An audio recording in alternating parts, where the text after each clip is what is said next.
Assalamualaikum warahmatullahi wabarakatuh.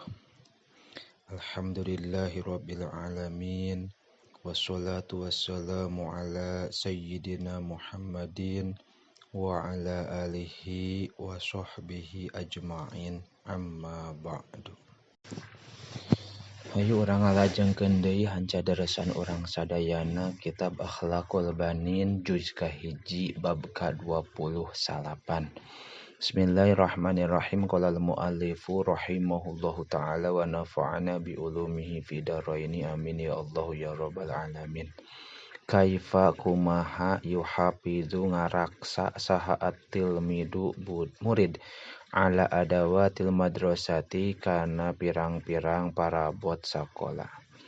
Kama saperti perkara yajibu wajib ala tilmizi ka murid naon ayu hafizo yen ngaraksa ieu tilmid ala adawatihi kana pirang-pirang parabot na tilmid kazalika eta nya kitu deui kama yajibu wajib alaihi ka tilmid naon ayu hafizo yen ngajaga ieu tilmid ala adawatil madrasati kana pirang-pirang parabot sakola bi alla yughayyiru ku yen henteu ngarobahkeun ieu tilmid aw yuwasikho atawa ngotoran ieu tilmid syai'an kana hiji perkara minal maqaidi tina pirang-pirang bangku wattawilati sareng pirang-pirang meja wal karosiyyi sareng pirang-pirang kursi walayak tubuh sareng ulah nulis ieu tilmid ala judronil madrasati kana pirang-pirang bilik sakola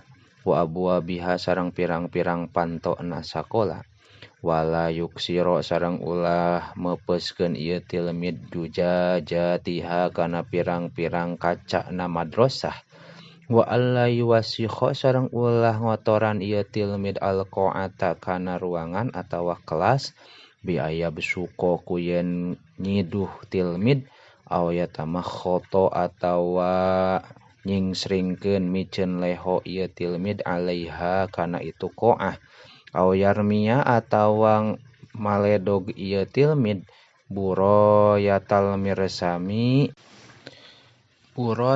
mirsami kana runtah serutan patlot wa qita al awraqi sareng potongan pirang-pirang kertas alaiha ka itu qoah walakin tatapina yatrohaha ngalungkeun itu tilmid kana awraq bisalatil khosoti dina keranjang anu khusus biha pikeun itu awraq wa alla yal'aba sareng ulah ngulinkeun ieu si tilmid bijarasil madrasati kana bel sakola walayak tuba sareng ulah nulis ieu tilmid bisaburatiha dina papan tulisna sakola aw yughayyiru atawa ngarobahkeun ieu si tilmid mimsahataha kana panghapusna saburo wallahu a'lam bishawab.